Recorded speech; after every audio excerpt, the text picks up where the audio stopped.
sebenarnya itu bukan masalah berat atau tidak beratnya, tapi bicara masalah legowo atau tidak, begitu. Kan mohon maaf di masyarakat kita, kalau sudah dianggap wangi, bau sedikit jadi omongan yang luar biasa. No anak ustadz no, gitu kan, kotor dikit no anak ustadz no, pakaiannya kurang bagus begitu. Tapi ya kita harus sadari itu bahwa setiap manusia pun punya khilaf dan salah, misalnya begitu. Misalnya saya keliru apapun itu begitu. Ya bagi saya enjoy aja. Anaknya ustadz, anaknya kiai, pimpinan pesantren, enjoy aja begitu. Yang penting kita mengikuti, kalau kata ayah saya dulu menyampaikan nasihatnya, jangan sampai lampu merah ditabrak. Kalau udah lampu merah ditabrak, kena tilang kita tuh. Polisi datang, kita kena tilang. Kalau syariat Islam ditabrak, kita akan dapat teguran dari Tuhan itu.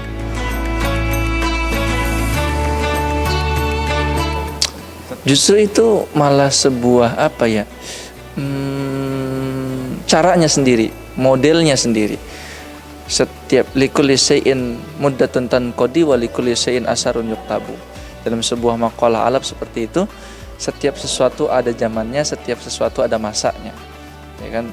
Orang jadi presiden nggak semuanya lama jadi presiden, orang jadi raja juga nggak selamanya jadi raja, bahkan kita di dunia juga nggak selamanya hidup di alam dunia ini.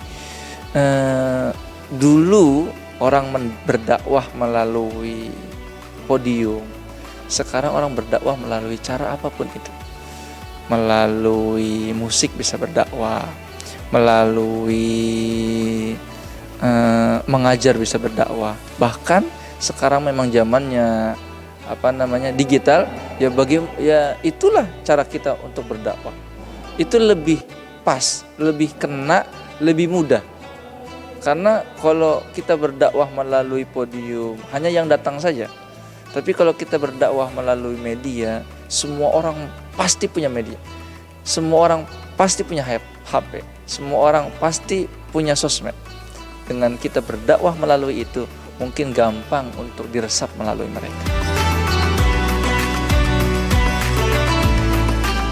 Kalau sekarang fase hidup saya bagi menjadi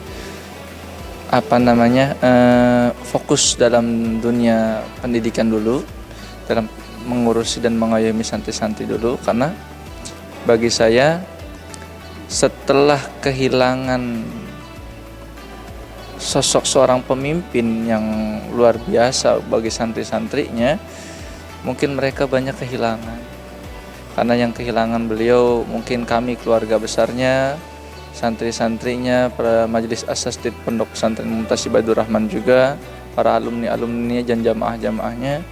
Mungkin masyarakat umum juga bertanya-tanya, mungkin siapa yang menggantikan beliau?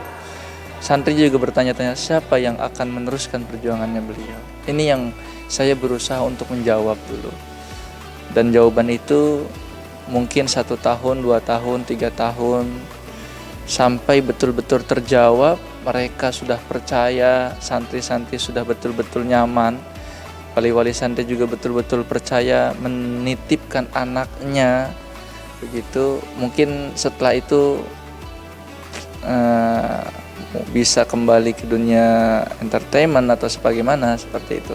Tapi fase yang pertama sekarang adalah saya bagaimana menjawab pertanyaan beliau. Apakah ada seorang penerus dari almarhum? Bagaimana, percaya atau tidak? Nah, ini yang lagi saya bangun untuk bisa menjawab pertanyaannya beliau. Ada sebagian job-job dakwah saya juga di luar sana, kayak kemarin bulan Maulid, alhamdulillah saya masih keluar masuk pondok pesantren gitu. Di sela-sela saya tidak sibuk mengajar, saya bisa keluar untuk memberikan tausiah di luar dengan masyarakat, memperkenalkan diri kepada masyarakat halayak ramai bahwa ternyata ada loh sosok seorang pengganti daripada almarhum Kiai Cepot, dan ya mengalir sajalah. Kalau misalkan ada jadwal saya pergi untuk bisa memberikan tausiah di luar, misalnya ada jadwal di dalam pesantren, jadwal ngajar dan sebagainya, ya bisa saya lebih mengutamakan di pesantren karena itulah tanggung jawab saya yang paling besar begitu. Jadi fleksibel antara waktu. Di Selasa kosong saya bisa keluar, Kalau berbenturan dengan pesantren, saya tetap bisa istiqomah di pesantren.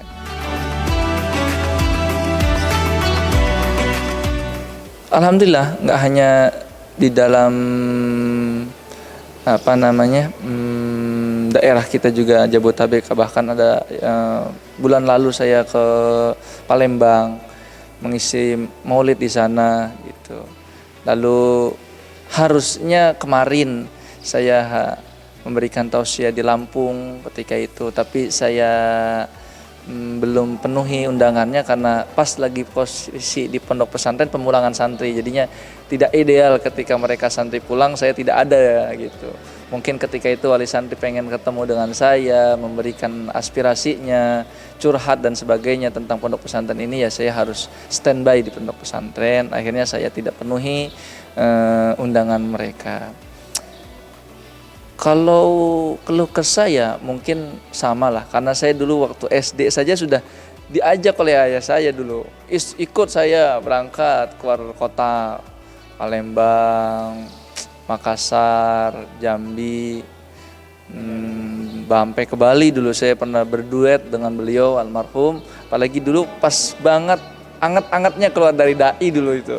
Jadi baru anget-angetnya saya berangkat sampai ke Bali, ceramah berdua di sana di tengah-tengah masyarakat Bali yang notabene beda agama dengan kita, beda keyakinan dengan kita, tapi luar biasa support daripada mereka tuh, semangatnya indah betul.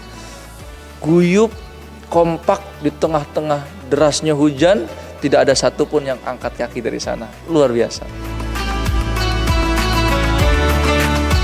Ya ini juga kadang-kadang menjadi hal yang unik bagi saya. Bahkan gak hanya sekarang sudah tiada beliau gitu, masih adanya aja lucu gitu.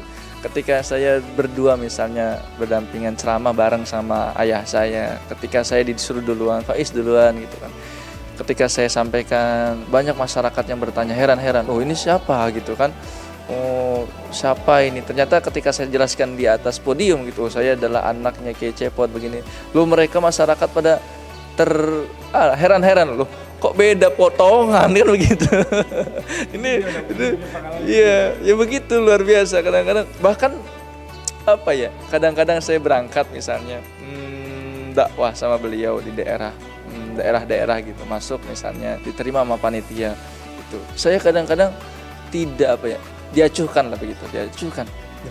Pak mohon maaf ini ruangan khusus Pak Kiai katanya gitu. Loh saya anaknya, kata saya anak dalam arti saya anaknya. Terus saya sampaikan saya putranya beliau. Terus kata panitianya, yang bener ini panitianya kok beda banget gitu. Itu ada lucu potongan-potongan cerita yang kayak begitu, itu yang selalu saya ingat begitu. Ya sekarang juga ya banyaklah masyarakat mungkin yang belum mengenal saya, tapi saya mencoba untuk mengenalkan diri. Walaupun dari segi gaya berbeda, karakter berbeda, tapi tetaplah kita masih sama-sama punya visi yang sama. Beliau menyebarkan agama lewat dakwahnya, lewat pendidikan pesantrennya. Saya juga sekarang meneruskan perjuangan beliau.